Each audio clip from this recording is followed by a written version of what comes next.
I'm Johnny Price in Greenville, South Carolina, and this is another of our Talking Head film analyses, where we are not so much concerned with how good a movie might be, as we are with the ideas that are presented within the movie.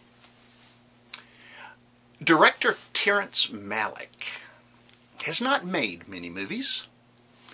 In fact, The Tree of Life is only his fifth in 38 years.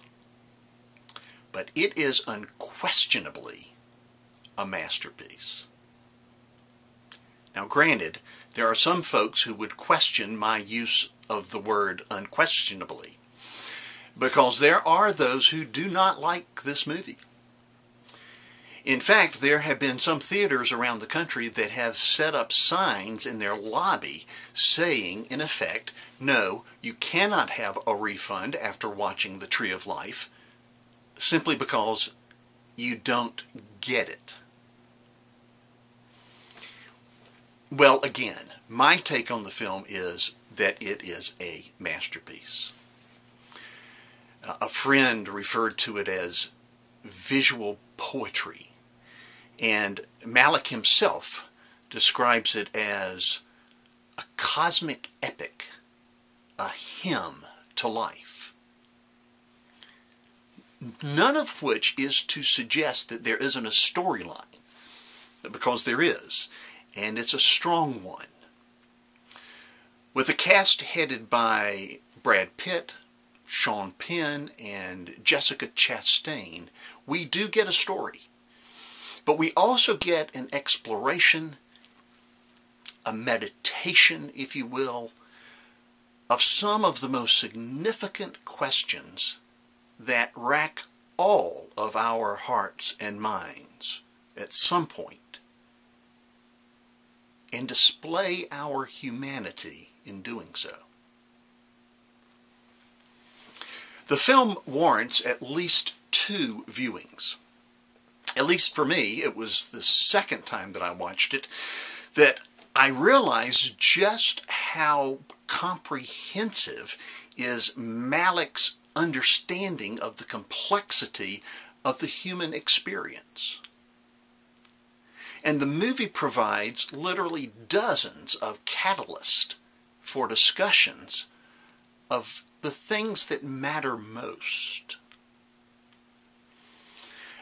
But Malick also draws from what is clearly an appreciation of, if not a commitment to, the fact that the universe really does operate in the manner documented in the Christian scriptures. The very first thing we see on the screen is a quote from the book of Job, when God asks, "Where were you when I laid the foundations of the earth? When the morning stars sang together and all the sons of God shouted for joy?" And then we enter into a film which takes place in a God-soaked universe, as is our own universe. Early on, we hear a young woman, played by Jessica Chastain, say in a voiceover, "The nuns taught us that there are 2 ways to go through life, the way of nature and the way of grace. You'll have to choose which one you'll follow. Grace doesn't try to please itself, accepts being slighted, forgotten, disliked, accepts insults and injuries. Nature only wants to please itself, get others to please it too, likes to lord it over them, to have its own way.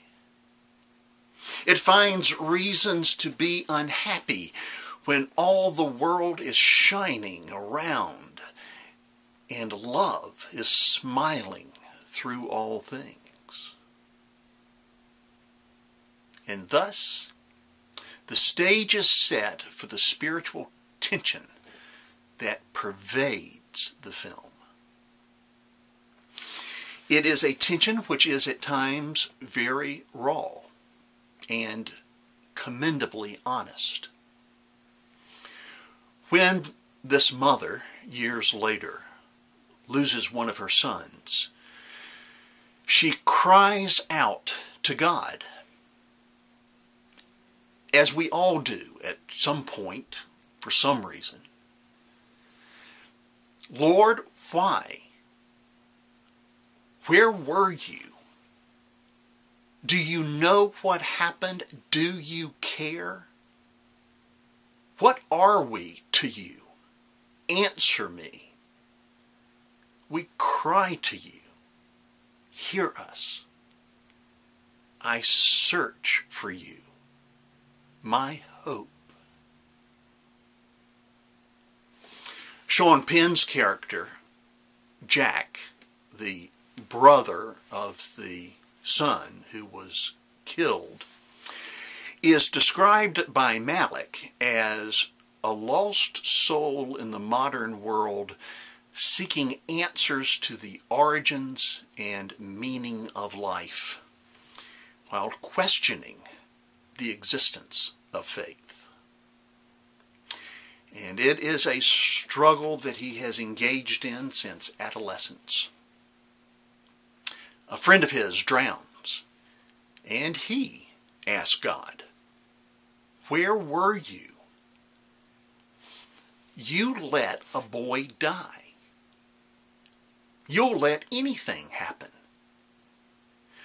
Why should I be good if you aren't? At another point, still as an adolescent, he prays, what I want to do, I can't do. I do what I hate. As an adult, Jack is a God-haunted man who we hear say to God, you spoke to me before I knew I loved and believed in you. When did you first touch my heart? And immediately there's a scene of his mother's swollen belly when she was carrying Jack. And his father is placing his hand on the side of his wife's belly. The answer to the question of when God first touches our hearts, when he is knitting us in our own mother's womb. At another point, Jack says, I didn't know how to name you then, but I see it was you. Always you were calling me. Much of the Tree of Life is this portrait of one man's journey to recognize and embrace grace. But it is embroidered all around with the people who create the context of a life. And it has as its backdrop the grand canvas of the universe. I'm Johnny Price, and this has been another Talking Head Film Analysis.